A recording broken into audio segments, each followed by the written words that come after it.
Chris. Thanks for taking the time to join us today. My pleasure, Ryan. Appreciate the opportunity. So, as you know, this episode or this season of Blind Spots is really focused on digging into how C-level executives and boards are leveraging win-loss insights to help drive strategic decision-making within organizations. And, as a partner over at Frontier Growth, I would love to hear all kinds of insights from you about your relationship with win-loss. But just to get started, why don't you tell us a little bit about your role at Frontier and maybe share a little bit of insight into who Frontier is as an organization? Sounds good. So I'll start with Frontier as an organization. We've been around over 20 years. We invest today only in B2B vertical SaaS software companies. We're growth stage private equity, so we're not investing in businesses that are in distress. And our goal is to help them sustain or hopefully accelerate existing high growth. The companies, to get more detail, are between $5 and $15 million in annual recurring revenue. When we invest, typically it might be slightly below that if they're super high growth, or maybe above that, but that's kind of the sweet spot. They've got to be growing at least in the mid-20s when we invest, and our goal is to play a part and help the founding teams take those businesses up to $35 to $50 million, and then there'll be maybe another transaction at that point. The other thing I would say is that we like to invest in founding teams that are looking for a collaborative relationship with Frontier. We're not just a source of capital. We pride ourselves on being able to provide some support and capability that might be helpful to the founding team. And we're not just throw the money in and kind of walk away or have quarterly board meetings and see how it's going. We want to be collaborative and be in a partnership with the founding team. I'm an operating partner for the firm, and my role is to basically be a supporting cast member in the companies where I work. But my real kind of heavy lifting starts after we invest. And what I do exactly after we invest, depends greatly on what's of the greatest interest to the founding team. So typically when we learn a lot in diligence, obviously. So we kind of take what we've learned there and think about how what we might focus on post-investment in terms of key initiatives in the first 90 to 180 days. But that's also informed by what the founding team believes. So we will typically get together within 6 weeks of closing on a new investment. And together we'll agree on what are the short-term priorities and initiatives where I can play a role and other members of the operating team at Frontier can play a role. So it's not a fixed model. It's not, we don't prescribe certain things to every company like some investors do. We're more kind of interested in being a supporting cast member and making very certain that there's no confusion over our role. We don't run these companies. The founders and their executive teams do all the heavy lifting and hard work. We want to be there to support them, and that's really my role is to be involved directly and to orchestrate other resources in and out of the investment. From time to time, depending on what becomes a priority. So we've got pricing specialists we work with. We've got sales functional specialists. We've got customer success specialists. We've got human capital capabilities that we can bring to bear. How we bring all that into the company is not prescriptive. It's kind of adapted to what makes the most sense for the situation. So less of a game plan, more of a kind of a box of tools, so to speak, that can be leveraged at different times for different organizations based on what you've identified during the diligence process and the plan that you're putting in place for that particular organization. Correct. And, frankly, Ryan, that's how you and I came to know each other. I'll talk about this as we get into this interview, but, a lot of times these companies at this stage don't have very formal product processes, or they don't have very formal win-loss programs. So you, for example, have been a resource to many of our companies because you can help us close a gap around market intelligence. That's really important to us. And on that note, we've really enjoyed working with you, and I think we were connected by another Correct. resource on the pricing side of yours, Chris, over at Software Pricing Partners. Correct. I think connected us originally, and then we realized that we both knew Bruce Richardson, right? Over at AMR Research, where I used to work years ago. But when you think about that box of tools and how you're leveraging win-loss in particular, how do you know, like, this is a great company for this type of market intelligence program? Like, what's the timing that you tend to make a soft, recommendation to those portfolio companies? It's a good question. Again, it's not fixed. I would say the other thing about the initial investment, we're always looking for product market fit. If you're between $5 and $15 million in ARR, you've clearly got some market traction, and there's a presumption there's product market fit. We look for companies that have superior product market fit. Obviously, we're looking at the competitive landscape on the way in, but we're not on the way in. We don't have access to all the information, and so when it comes to a program like what you've provided to our portfolio companies in the past, we're looking for that next layer of detail. And frankly, Ryan, if you look at the kind of the long list of things that we can get done, one of the first things we focus on is trying to make sure there's a lot of clarity around the ideal customer profile. So if you think about the target market is in terms of like a bullseye and a one ring away from the bullseye, two rings away from the bullseye, we want to make sure we have a very clear definition of the center of that bullseye. And that's all about where do we have the best level of differentiation? Where do we create the most value for a customer? Where does customer retention superior? Where is sales friction as low as possible? Because you've got great points of differentiation and a very relevant value prop, et cetera. So that's one of the things we do. The win-loss it informs of a lot of things. It wouldn't be the first thing we would do typically, because again, there are a lot of bowling pins to kind of knock down. But as you work to professionalize a company, one of the things that you need to understand is, where the rubber hits the road, which is a new deal that's won or lost, or a customer that's retained or not retained. What is exactly happening? And in my experience, because prior to Frontier, I ran companies, software companies, right, growth stage software companies. From my experience, doing that kind of organically internally, the sales rep will have a perspective, but it's not necessarily as granular as you'd like it to be, or as objective as you'd like it to be. No offense to salespeople, I was one, but a third party can actually bring a lot more depth and credibility to understanding what really happened in that deal that was won or lost.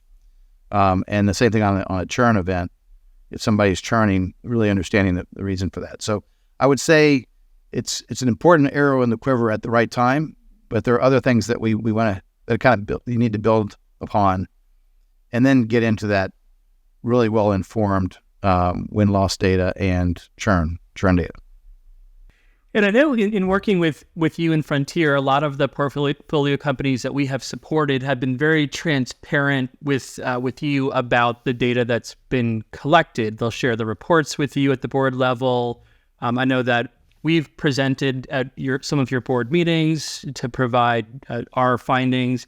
How do you, when you're in the boardroom and you're sitting down with your portfolio founders or leadership team, how do you typically use win-loss data, whether it's a presentation or just the data on its own, as kind of a tool for driving the discussion, and then ultimately having that discussion lead to specific actions coming out of those board meetings?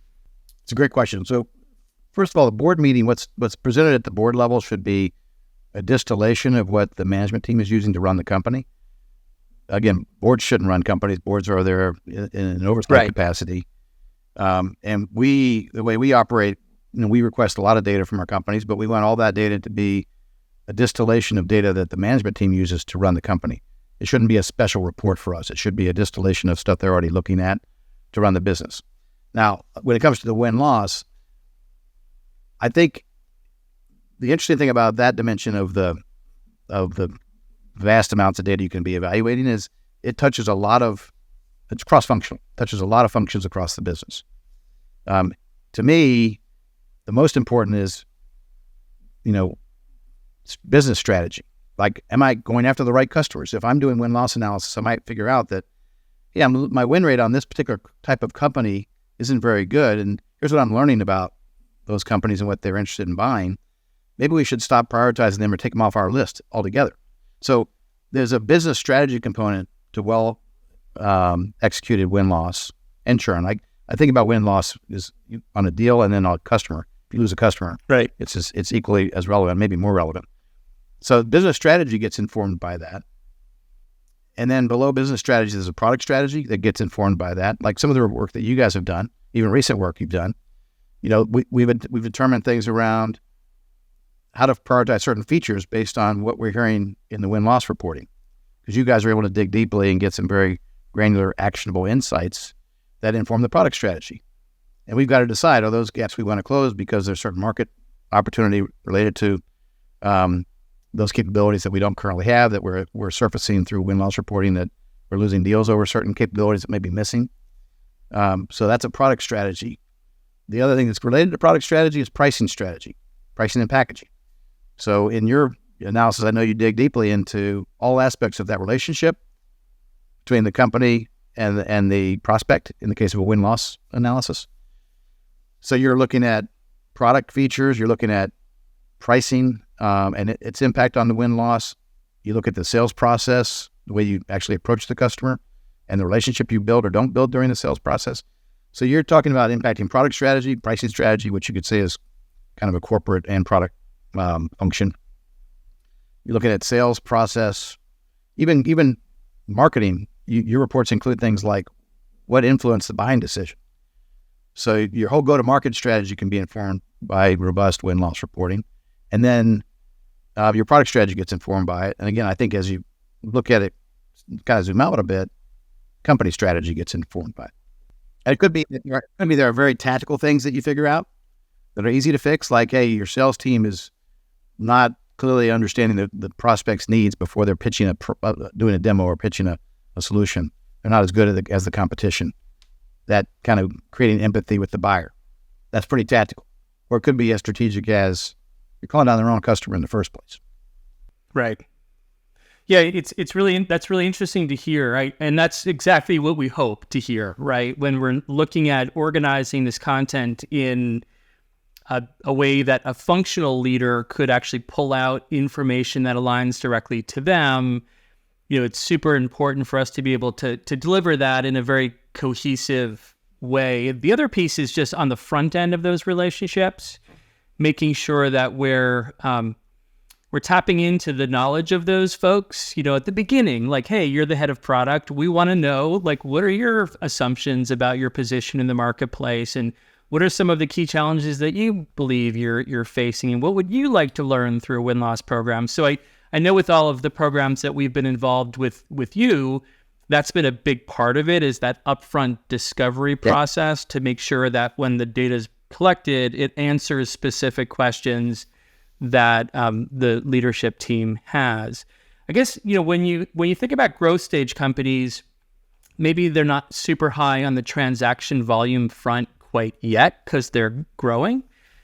What is the sample size? I know this is kind of an off-the-cuff type question, but how much data do you need to be able to start to feel like, hey, there's something here, or there's a problem that we need to solve, or there's a challenge there that we need to look deeper into? And as you think about the answer to that question, you have companies that are like Salesforce who have tens of thousands of opportunities, a quarter potentially, and then you have other companies who might have 10 opportunities a quarter. Right. So it's all relative, right, to the organizations that we're supporting. But with your portfolio, what do you think is a good number of data points to be able, or interviews to be able to start to see trends? So I want to go back to something you said a minute ago, which is your engagement with the management team, and I'll answer that question. I think it's important that every place where we worked with you, you're introduced to the management team as a resource that could be useful. We let the management team ultimately make decisions about whether or not to engage you. And that's the only way it works in our view, is that we don't want to prescribe that you must use Clue to do this work. We would say they've got an interesting offering. Why don't you have a conversation with Ryan and his team and figure out if this would be useful to you. And in those cases, again, as you know, you've been engaged, but you're engaged by the management team. The board loves to see, and we in a recent project where I think you're still working, we had a report at a board meeting last week, which was kind of a distillation of, here are the high-level things we're learning. But that was executed through the management team. So just an important point there, I think. Back to the sample size. I think what's really important is when you do this type of analysis, you want to have clarity around various cohorts. You don't want to try to boil the ocean or understand the entire universe at one time. You may say, for example, we want to look at companies that are in this size range in this industry and see what their perception is of our solution and why they chose us or didn't, or chose a competitor. And it's rather than all of our companies have hundreds of customers, some have thousands of customers. We would never say, go pick from the 1,000 customers, pick 10 people to interview and give us your feedback, because it would be too diffuse and it would not be statistically significant if we said 10. But if we say of that 1,000, we've got 90 or 100 that are of this particular size, this shape, kind of these characteristics that are common, we really want to understand what's going on in that segment of the market. Go interview 10 of them. Then 10 becomes relevant. So no matter how big or small your company is, I think it's important to define a cohort that you're most interested in and learn from that. And then you can always expand it to include other cohorts down the road. But, go into cohorts where there's something you're trying to figure out. And then with, frankly, relatively few interviews, you can actually learn something that's very insightful as it pertains to that cohort, which I think is really the way to go about it. You kind of eat the elephant one bite at a time. I love that. I actually have an elephant right here. That's a call. I actually, that's what I think about when I look at that elephant. I think about kind of so much to do, and I have to think about eating the elephant one bite at a time. Right. That's a great analogy for me for sure. But I know we had talked a little bit about in the past generative AI technology. Have you done any sort of looking into that technology and how you personally think it might change things out there for any type of organization? Yeah, so do you have a view on it? If you're in the software industry, you better play with ChatGPT just to understand what it's all about.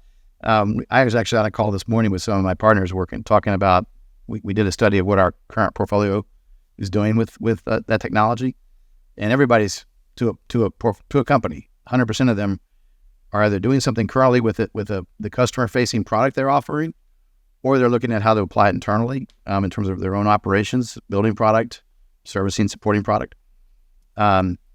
So my view is that it's revolutionary, and it's something that's going to be really important to any software company. We're in the B2B space. Again, as I mentioned, I think there's a play across B2B and B2C, frankly. You already see it. Some of it, some of these chatbots are really, although they may not be as bright as ChatGPT 4, but they're still kind of the similar technology. So it's an important technology. We're still trying to figure out all the different ways it can be leveraged. That's why we collected the data from our portfolio companies. We're planning to hold a webinar for our portfolio companies to have them share what they've learned. I can give you, we have a new investment in a company called iPacket, which is in the auto IT space, digital vehicle presentation. And they figured out a way to help it. That product, by the way, is all about helping car dealerships engage with consumers. So our software company is selling to car dealers. That's B2B. But the dealers, obviously, their customer is a consumer buying new Mercedes, new whatever kind of vehicle, new or used. And they've actually already built a prototype where the technology can be used to help the car salesperson write a very kind of well articulated email to that potential consumer, that the person that's interested in a new or used vehicle. And it will pull data from our product into a, again, well-crafted email that looks totally customized. And it is customized. It's happens to be done. It was built by, in this case, ChatGPT. And they will be able to offer the salespeople inside these dealerships a tool to improve their productivity and, frankly, create a more meaningful interaction between that salesperson and the potential buyer of a car.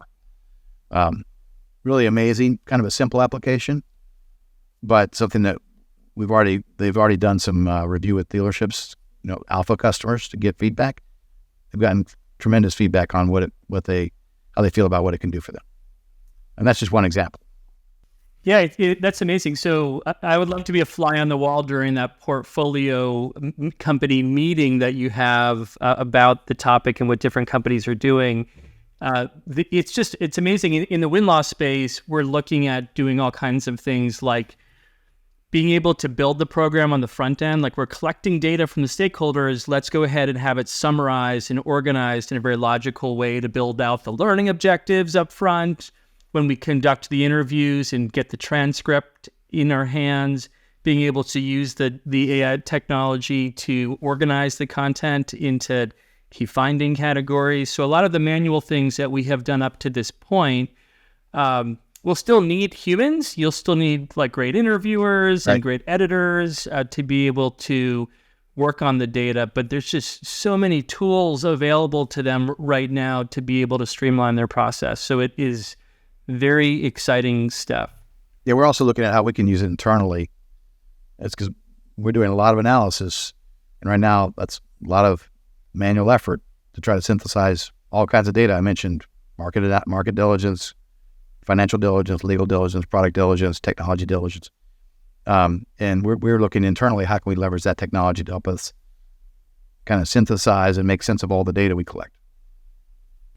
So last question for you is focused on advice that you would provide to other people in your position, operating partners at investment firms, whether private equity or venture capital, who may not really be taking advantage of win-loss intelligence today or maybe have much knowledge of it. Maybe they heard of it and they're considering it, but don't really have a track record in this space. What advice would you give to them about maybe how to get started and the type of value that they can expect out of the program?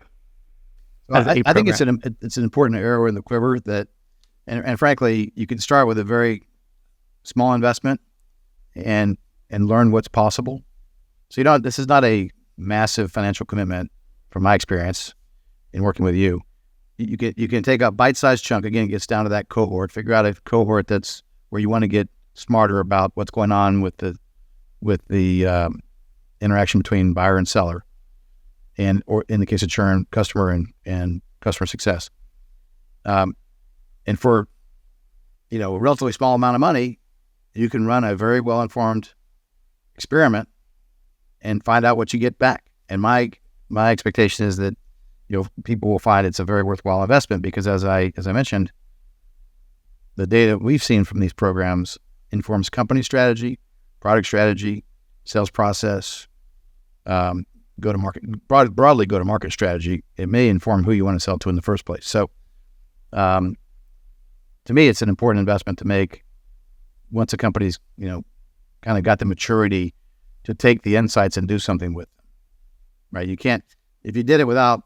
If you don't have a product management function and you try to run a program like this, you may get a lot of product insights that are hard to execute. So, but every company should have a very robust win-loss program and win-loss/churn program. And they'll find, back to your question, how would you get started? I think you can start small and then it can expand, and it should be something that lives and breathes on an ongoing basis. It shouldn't be one and done because obviously product's always changing, market's changing, competitive landscape is changing. And so it should be a program that lives and breathes.